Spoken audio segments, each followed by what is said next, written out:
pues Dios hará donde piensas que no hay. Él obra en maneras que no podemos entender.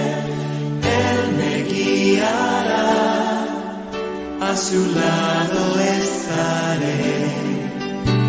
Amor y fuerza me dará, un camino hará donde no lo hay. Para ambientar un poco quiero contaros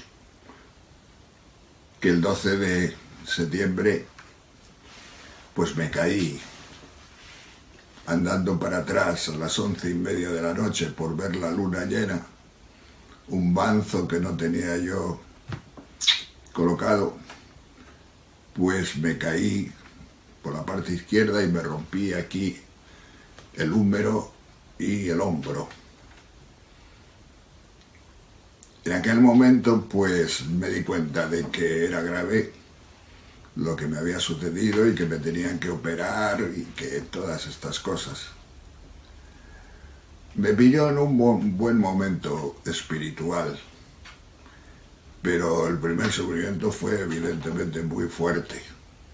Antes que lo espiritual, el primer sufrimiento fue médico, fue corporal, fue sensible, evidentemente. Vino la UBI, vino ¿cómo se llame? Me recogieron, me llevaron a un hospital, Hospital Sur, porque a todo esto yo estaba en una terraza de un hotel en Tenerife, Tenerife Sur. Y bueno, pues yo a lo que voy es a lo espiritual, que es lo que significa testimonio. Y entonces pues me encontré con que en el primer momento estaba una mujer que se llama Montse cerca de mí y claro, se tiró a ver mi brazo y en aquel momento noté yo que Montse, la Virgen y el Señor y el demonio, los cuatro estaban tan cerca de mí que fue como un shock. Pero la Virgen y el Señor desaparecieron y quedé en manos del demonio. Quedar en manos del demonio en aquel momento significó para mí un sufrimiento fortísimo. Aparte del sufrimiento físico y de las consecuencias que podía traer la caída en mi vida, aparte de todo lo que eso podía significar para mi futuro, allá, en una parte de mi espíritu, yo noté la presencia terrorífica del mal. Y esa presencia del mal para mí se convirtió en oscuridad, se convirtió en negrura. Pero una oscuridad y una negrura que la palpaba, que era real, que era interior. Yo pienso que, y por la experiencia que tengo en mi vida, es que los hombres nos dividimos, nuestra antropología es cuerpo, alma y espíritu. En el cuerpo tenemos las enfermedades, en el alma, en cuestión de sufrimientos, pues tenemos muchas cosas, por ejemplo, pues depresiones, penas, pesadumbres, emociones de todo tipo, en fin, lo que todos conocemos que pertenece a nuestra psicología. Pero después tenemos otra parte que es el espíritu, y en el espíritu se juegan las cosas de la fe. Porque el espíritu del hombre no es real, es decir, no actúa si no es actuado. Si no es actuado. ¿Y quién puede actuar en el espíritu del hombre? En el espíritu del hombre puede actuar sobre todo el Espíritu Santo. Y el Espíritu Santo infundiéndote la fe, ahí es donde suceden dentro de ti las maravillas de la salvación, la fe, la esperanza, la caridad, las emociones, los profundos sentimientos religiosos, la cercanía a Dios, los consuelos, las grandezas de Dios que nos trae la fe también. Pero además de esto que sucede en el espíritu, a otro nivel, también el demonio puede influir en el espíritu. Y puede influir no contra la fe, contra lo que te haya venido de la fe, pero él puede inyectar, inocular sus malicias, sus oscuridades, sus negruras, sus dudas, sus sospechas. Y entonces en aquel momento me entró a mí esto con una fuerza tremenda, Y entonces estaba yo más atento porque, claro, me llevaron al hospital, Hospital Sur se llamaba, y a urgencias, todo lo que significa pues estar allí hablando y discutiendo si convenía operar, si no convenía operar, si aquí, si allí, si en Madrid y dónde. Bueno, a las 3 de la mañana ya me habían dado una habitación porque teníamos que, o queríamos operarnos allí, dada que mi situación para hacer un viaje pues era muy desaconsejable. Y bien, pues toda aquella noche y todo el día siguiente hasta mediodía, pues estuve yo bajo estos efectos que os estoy contando. Por una parte el efecto médico y por otra parte el efecto espiritual demoníaco, oscuridad total. El Señor y la Virgen habían desaparecido de mi vida y me dejaron en una soledad que no se la deseo a nadie. Pues bien, después me operaron y bueno, pues todo el proceso que ya conté en la primera parte de este testimonio y que no voy a repetir ahora, pero que,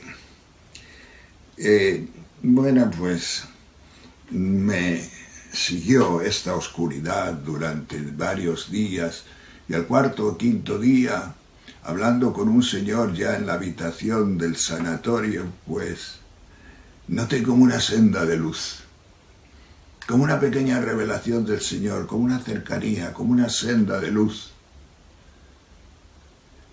Fue como un frescor, como un respirar, como un alba, algo del amanecer. Y al poco tiempo, hablando con él, se me reveló una canción. Sendas Dios hará donde nada hay. Esto parece muy bonito, ¿verdad? Pero la palabra o las palabras nada hay, ahí se hizo el demonio fuerte y me lo inyectó en mi corazón, en mi mente. Nada hay. No hay nada. Dios no existe. Es una tontería. Todos tus afanes, toda tu fe, todo eso no tiene sentido. Son inventos, son idealismos, son creaciones humanas. Y en aquel momento que te coge tan inerme, tan solo, tan incapacitado, pues te duele, pero muy hondo. Te duele allá dentro, muy profundo. Evidentemente, cuando le cuentas a la gente hoy en día de que te sucede esto y hablas del demonio y hablas del mal y de este tipo de tentaciones, no te cree nadie, o muy pocos, porque la gente no está en esta dimensión, no vive así. La gente está inmersa en un racionalismo total. La gente está inmersa en una realidad en la que explicaciones sobrenaturales, pues no les dicen absolutamente nada. Lo mismo que me decía el demonio, me dice el mundo. Lo mismo que decía el demonio, nada hay, nada existe, me dice, pues la mayoría de la gente. Además me dicen, mira, a todo el mundo que operan, a todo el mundo que le dan y le meten quimio dentro, química, todas estas gentes sufren lo mismo que tú. Es una cosa química, no tiene nada que ver con tu demonio. Pero bueno, a mí me sucedió 24 horas antes de que me pusieran la primera quimio. O sea, yo estuve 24 horas sin ninguna química y me sucedía esto, y muy profundo. Y en la experiencia de mi vida, y doy gracias a Dios por ello, sé que estoy hablando de una realidad existencial, de una realidad vital, que yo más o menos experimento y he experimentado en la vida, que existe el mal, que está ahí, que ataca, que está detrás de nuestros proyectos, de nuestras cosas, y que en realidad nos hace mucho daño, mucho daño. La fe, evidentemente, es atacada. Y la fe es atacada al primero por el demonio, evidentemente, porque el demonio no está con Dios. O mejor, el demonio no está con Cristo. Porque estos ataques del demonio fundamentalmente son anticristo, son anticristianos. Van contra Cristo, contra la creencia en Cristo, contra la creencia en la vida, contra la creencia en la resurrección. Y esto, pues, evidentemente, de una manera racional no se puede demostrar. Nadie puede demostrar que Jesucristo ha resucitado. O lo crees o no lo crees. Es evidente que el creerlo no es en un vacío total y absoluto. ¿Por qué? Pues porque después recibes de esta fe pues una serie de estados dentro de ti que te ayudan a vivir, te dan una fortaleza, te dan una seguridad, te dan una vida, te dan una esperanza, te dan un algo que tú dices, yo no quiero perder la fe por nada de este mundo, porque la fe me saca, me salva. La fe es una cosa absolutamente real. Pero tienes el mundo racionalista, el mundo científico de ahora, o el mundo ni siquiera científico, el mundo corriente y moliente. A lo mejor en tu propia casa tienes el problema de estas tentaciones contra la fe, porque, bueno, pues puedes tener ateos entre tu gente, entre tus padres, entre tus hijos, entre los que viven contigo. Entonces, esta es una gran tentación que está ahí en medio de nosotros.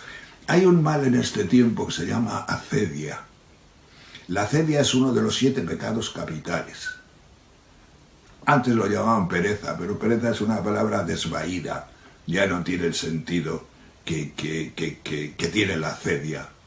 Porque la acedia es un pecado capital que se refiere al disgusto de las cosas de Dios. La acedia, pasado cierto límite, huele a azufre. La acedia es una cosa que tú no has visto nunca a alguien con rabia anticristiano. ¿No lo tienes en tu propia casa, acaso, como te digo? ¿Tú no has visto que en este mundo que vivimos muchas cosas cristianas producen un efecto que no es natural?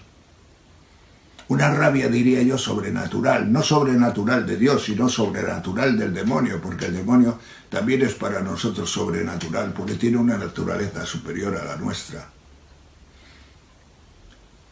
Pues bien, todas estas cosas suceden y están en medio de nosotros, y a mí, pues, cuando cuento estas cosas, cuando vivo estas cosas, pues yo sé decir la verdad, casi no se las puedo contar a nadie. Me aprovecho en esta charla porque estoy solo, aquí en mi habitación, porque esto que estáis viendo, este decorado que estáis viendo aquí, es mi cuarto, mi habitación, mi celda, donde estudio, donde duermo, donde vivo, donde rezo. Y aquí, pues, siento y pienso y vivo todas estas cosas, y evidentemente me refugio también. Nadie me ataca, pero al salir de aquí muchas veces es fácil que te ataquen si hablas de alguna cosilla de estas. Pero bueno, como dice San Pablo muy bien, los perfectos, dice él, es decir, los que tenemos un cierto don del Espíritu Santo, pues tenemos un lenguaje oculto, misterioso, distinto, que la gente de este mundo no conoce ni puede conocer. Y dice él, porque si lo hubieran conocido, no hubieran crucificado al Señor de la gloria, porque hay una realidad que está por encima de lo que nosotros podemos pensar. Humanamente hablando, de todo lo que produce el racionalismo, yo estoy bien enterado. En el mundo, ¿qué conocimientos hay aparte de los materiales? Aparte de los científicos. Y los materiales y los científicos no se refieren nada más que a la materia. Hay algún conocimiento filosófico, sí, que es intelectual, pero eso, ¿hacia dónde y hasta dónde y a dónde llega? Mi vida, si no hubiera sido por la fe, sería chata, sería pequeña, sería, pues, no demasiado agradable para vivir. Me hubiera preguntado, me podría haber preguntado, ¿y por qué vivo yo? ¿Y para qué vivo yo? ¿Y quién me ha metido a mí en este lío de vivir? ¿Quién me ha hecho venir a este mundo? ¿Quién me ha arrojado a mí, como decían los filósofos existencialistas, en este planeta? Pues bien, voy a una cosa. En esta época de convalecencia, que ya va para 3 o 4 meses, pues todavía estoy con el aparatito este, que ya me lo quito, no lo pongo casi nunca. El médico me dice que me lo ponga cuando salga a la calle y cuando tenga algún peligro de que alguna persona me abrace o me achuche o me empuje. Pero normalmente ahora ya puedo funcionar sin él. ¿Qué es lo que yo os quiero decir de mis tentaciones, o de mi camino espiritual, o de mi crecimiento? Pues miren ustedes, el crecimiento viene siempre de las grandes tentaciones. San Juan de la Cruz lo explica muy bien. Y dice que todos tenemos que pasar para crecer en la fe y para que la fe vaya hacia arriba por 2 grandes noches. La noche del espíritu y la noche del sentido. Y yo he pasado por la noche del espíritu y por la noche del sentido. ¿Cómo ha sido la noche del espíritu para mí? La noche del espíritu es tentación sobre la fe. La noche del espíritu se refiere a la fe. Sendas Dios hará donde nada hay. Aquel día me dijo el demonio muy claramente que Dios no existía, que no existía nadie. Se me metió en el alma y en el corazón la amargura de estas insinuaciones, pero no pudo con mi fe. No, nunca pudo con mi fe. La monjita más pequeñita de cualquier convento, si Dios la quiere hacer crecer de verdad en la fe, llegará un momento en que de repente escuchará en su interior: pero tú, ¿qué haces aquí? ¿Por qué estás aquí? ¿Por qué has entregado tu vida? ¿Para qué vives encerrada en esta clausura? ¿No te das cuenta que no existe nada? ¿No te das cuenta que no hay Dios? ¿No te das cuenta que no hay vida eterna? ¿Qué haces tú ahí cantando en el coro? ¿Qué haces tú ahí privándote de lo poco bonito que te podía ofrecer la vida? Y ahí tienes a la monjita sufriendo, pero sufriendo en el corazón de verdad, sufriendo. Y el Señor la puede dejar un tiempo sufrir hasta que se le va quitando el velo y vuelve la alegría de su salvación. la alegría de sentirse salvada en la fe, pero ya con más raigambre, ya diciendo, Señor, te doy gracias porque esto ha sido muy duro para mí. Esto es muy bonito, que pase la monjita, que pase yo, que pases tú, que pasemos todos y cada uno de nosotros. No te pasa a ti en el mundo esto, no te pasa en tu casa. Yo le he oído a algunas madres decir, padre, mire, me está sucediendo una cosa, y es que mis hijos, cuando nos reunimos en casa a comer, me están enfriando la fe. No hacen nada más que decirme cosas, y contrarias a lo que yo soy, a lo que vivo, contrarias a mis sentimientos, a mi educación. Y como yo no tengo argumentos para contradecirles y para reprocharles, pues me siento muy mal. Siento que mi fe se está poniendo en crisis. Pues bien, en el trabajo, los amigos, ¿tú no notas cómo hay un elemento ahí de tentación tremendo? Que si tú lo ves como noche en el espíritu, no dejas que el racionalismo te produzca su mal, su veneno, sino que sencillamente te resguardas detrás de la prueba de fe, dices, y le dices al Señor, Señor, guárdame bajo tu paraguas, abrígame con tu abrigo, porque me rodean males sin cuento, me rodean tentaciones sin cuento, para que tu fe se salve. Y para que tu fe pueda superar este ambiente en el que nos movemos actualmente. La noche del Espíritu es la noche de la fe. A mí me ha pasado.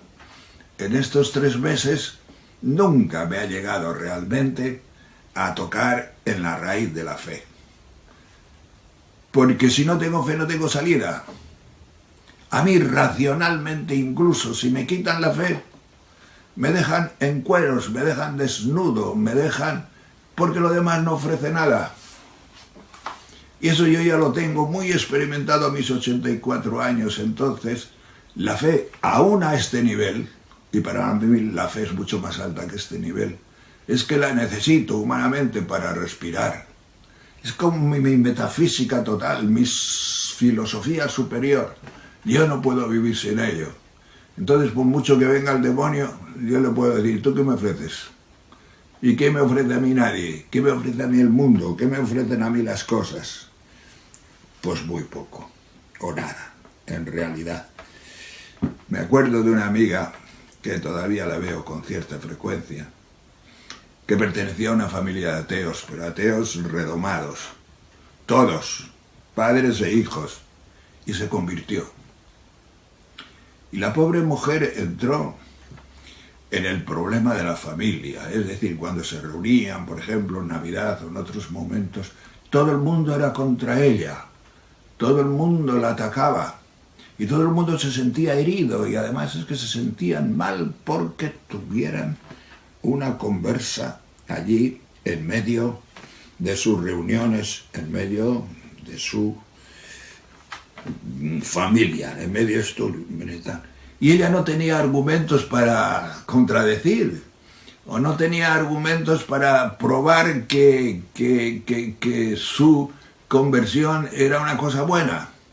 No tenía argumentos para decir que estaban muy equivocados.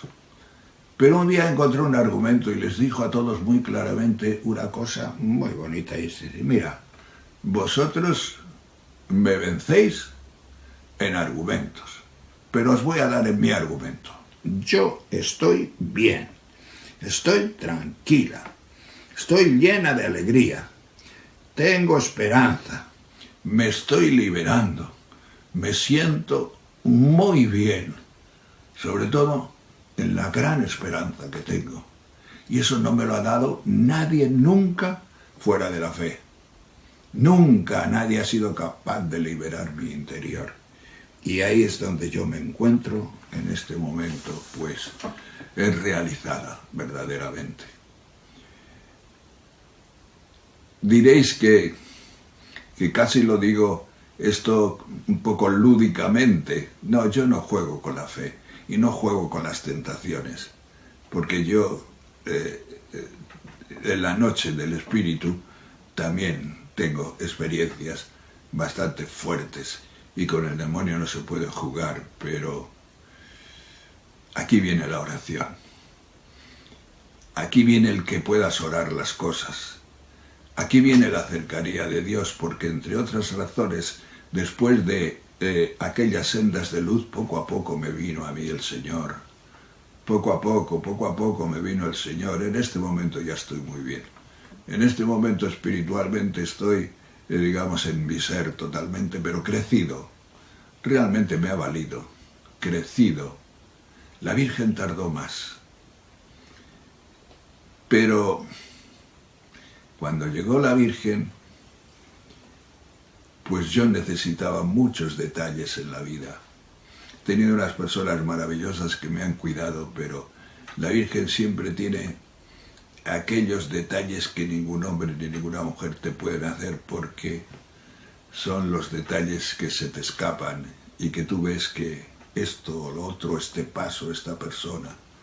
Y entonces la veo como madre y muy cercana a mí en este momento. Bien, la fe, por lo tanto, es una cosa vivencial, es una cosa existencial, es una cosa real, y yo la proclamo desde este testimonio delante de todo el mundo, porque sin ella yo no sabría vivir ni podría vivir. La otra gran tentación que se tiene es la noche del sentido. Para mí esta ha sido más dura todavía. La noche del sentido. ¿En qué consiste la noche del sentido? La noche del sentido es quedarte sin todas aquellas cosas que tú has sentido como buenas. Lo que te ha dado vida a nivel de los sentimientos, a nivel de estas cosas humanas. Pues qué sé yo, el cariño, la amistad, todas las sensaciones que te hacen vivir, desde una canción hasta un monte donde subiste, todos los recuerdos, todos los amores, todas aquellas cosas de las cuales tú más o menos te has enamorado, todo aquello que viene en un momento dado el Señor también y te lo va quitando, sobre todo cuando quieren hacer de ti una persona espiritual o en el espíritu. A mí, pues, esto me ha venido y yo lo formulé con las palabras de Abraham. Para mí la noche del sentido significó dar muerte a mi hijo. Pero yo no sabía que tenía hijo. Esto era lo malo. ¿Y sabéis cuál era mi hijo? Y se me ha revelado durante estos tiempos, este tiempo de convalecencia, aunque ya sabía algo de esto.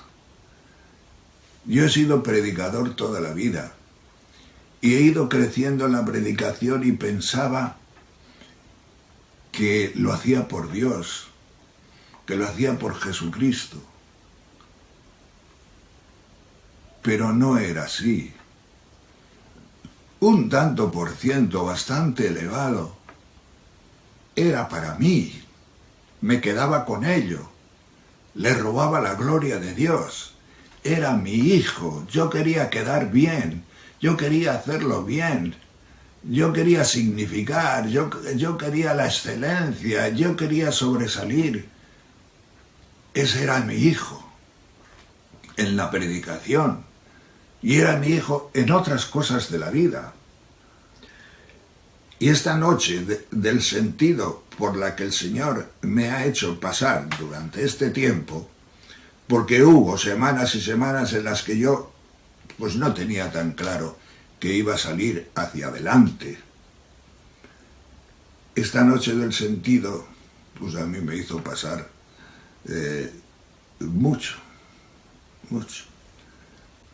Escuchar una canción que siempre te ha gustado, ver un paisaje que siempre ha sido una maravilla, oír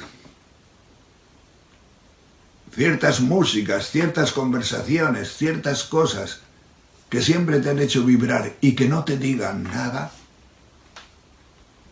eso es la muerte del sentido. Eso es la muerte del sentido. Eso es la muerte de tu hijo. Eso es sentir, yo ya no soy de este mundo. Yo ya no puedo vibrar con nada de este mundo. Y a mí me ha sucedido esto estos días. Evidentemente ahora que estoy mejor me vuelven las cosas, porque el Señor no te quita estas cosas que no sean malas. Pero para que tu fe crezca como la de Abraham, necesitas morir a tus hijos, a lo que es estorbo para el crecimiento en la fe. Sabéis muy bien lo de Abraham, ¿verdad? Después de una vida entera en que él, pues, creyó, y creyó cosas inauditas. Le creyó a Dios cuando le dijo, vas a tener un hijo, y pasaban años y años y años hasta los 100 años, y a los 100 años tuvo un hijo con Sara, que tenía 90. Pues se lo creyó. Vivió de esa fe.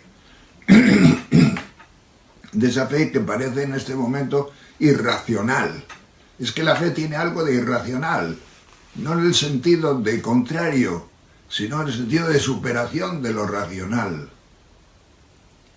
Pero le faltaba la prueba suprema, la noche del sentido total. Y un día le dijo Dios, cuando su hijo tenía 14 años, Isaac, dice, mira, vete donde yo te voy a decir. Vete, coge a tu hijo. Además es que el que escribió el Génesis, desde luego, sabía lo que decía.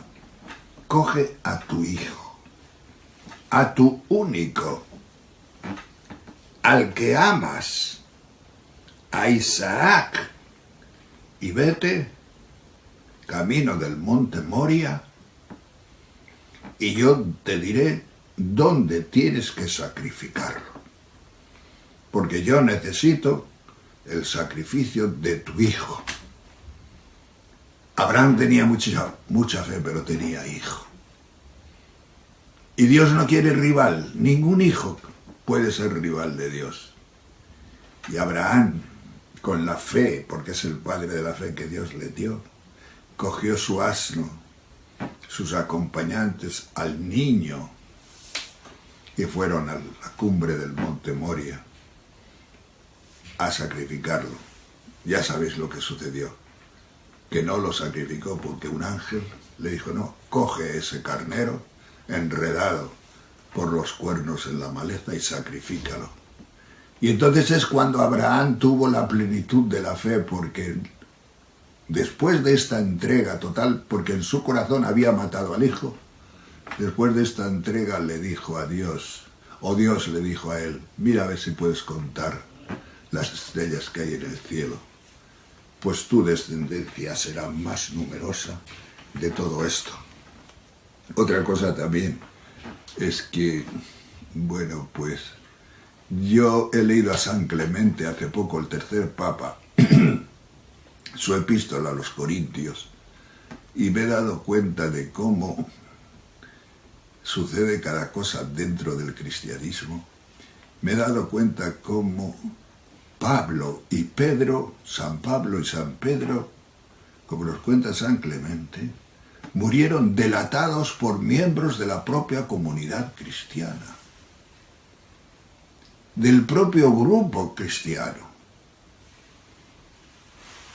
Imaginad que yo o cualquiera de nosotros morimos delatados por el propio grupo de oración al que llevo asistiendo 40 y tantos años. ¿Vosotros qué diríais? Delatado y delatados.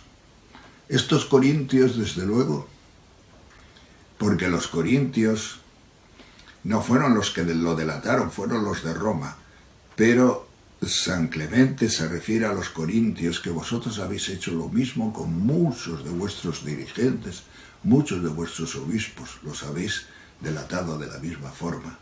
Y los años que pasaron en la cárcel Pedro y Pablo, pues a mí me dicen que el Señor mató en ellos lo que quedaba de su hijo. ¿Por qué? Pues porque tenían que llegar al cielo en una pureza total, absoluta. Pues bien, todos tenemos que sacrificar al Hijo para que nuestra fe crezca y crezca abundantemente. A mí el brazo, el marcapasos, la anemia, el depender de otros para todo, el tener que ducharme, lavarme, vestirme, ir al médico, absolutamente todo, todas estas cosas te meten en una apariencia humana o en una sensación humana que o la vives bien o te humilla profundamente y te mete pues en crisis, en una crisis humana, humanitaria iba a decir, vamos a decir humana, muy profunda. Hace poco me decía una amiga, mira, porque yo le puedo hacer a los demás todo esto.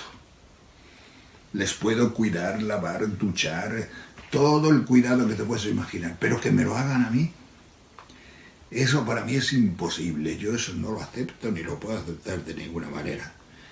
Pues bien, sí, yo le decía, acuérdate de Cristo cuando bajó de la cruz. ¿Tú crees que Cristo estaba para exhibirse en aquel momento? ¿Tú no crees que estaría sucio, que estaría maloliente incluso en todos los sentidos? ¿Tú no crees que o llegamos a eso o no entendemos el misterio profundo de la pobreza humana y de la salvación humana? Termino ya, pero esta temporada me ha dado a mí por pensar que no sé, yo tuve algunos días en que le pedí al Señor, Señor, yo quería como alquilar una habitación en la angustia de Getsemaní, por decirlo de una manera tonta, y decirle al Señor, Señor, que yo pueda, mi angustia con la tuya, que yo pueda unir mi angustia con la tuya, pero el Señor no me alquiló la habitación.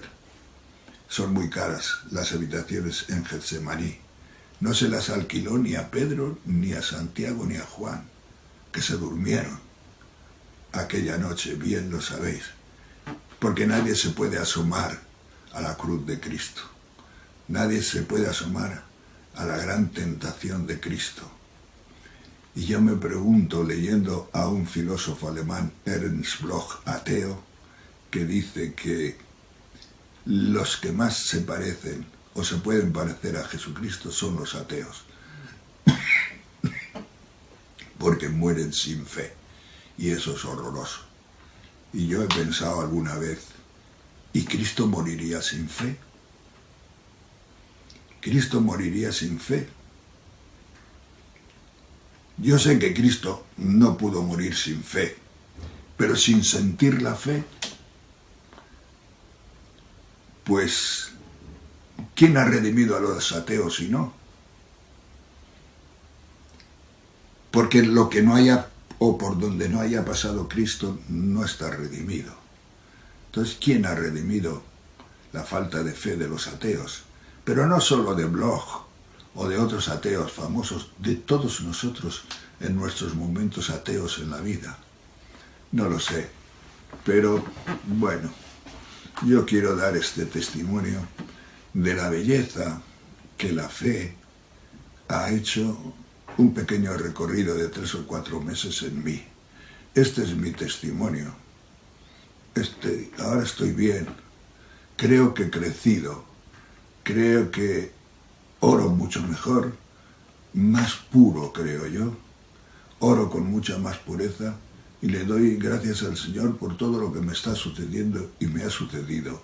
Y no creáis que soy fuerte, tengo miedo, muchísimo miedo al futuro, tengo miedo, muchísimo miedo al futuro, pero nadie me quitará lo que hasta ahora he vivido y estoy viviendo.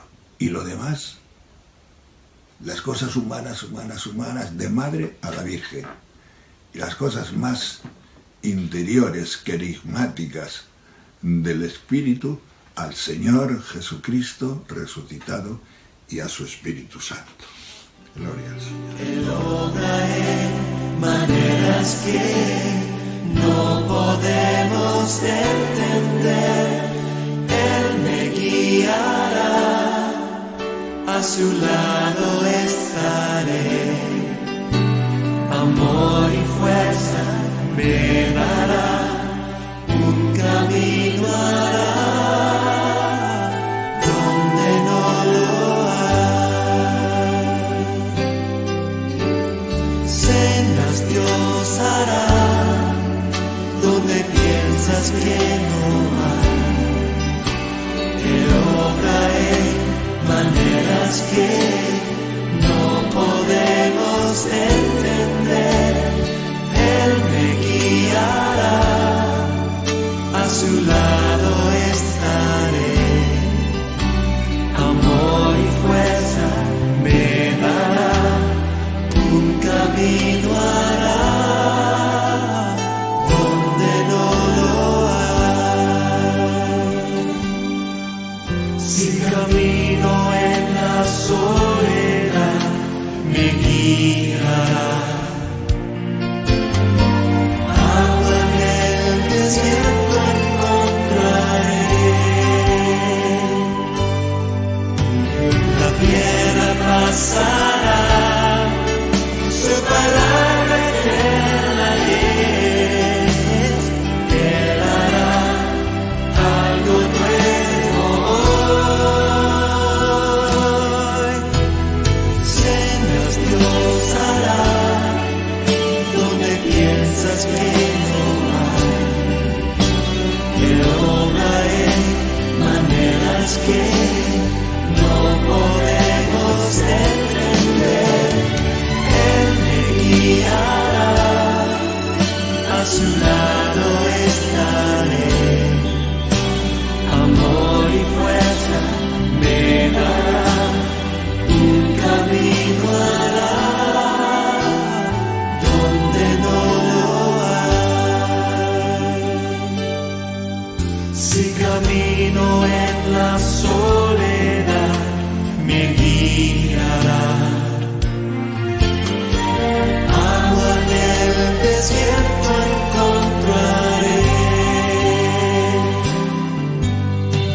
La piedra pasará, su palabra eterna es.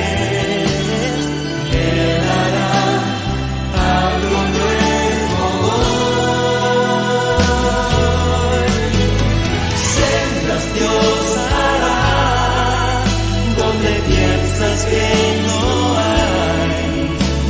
Él obra en maneras que no podemos entender. Él me guiará, a su lado estaré.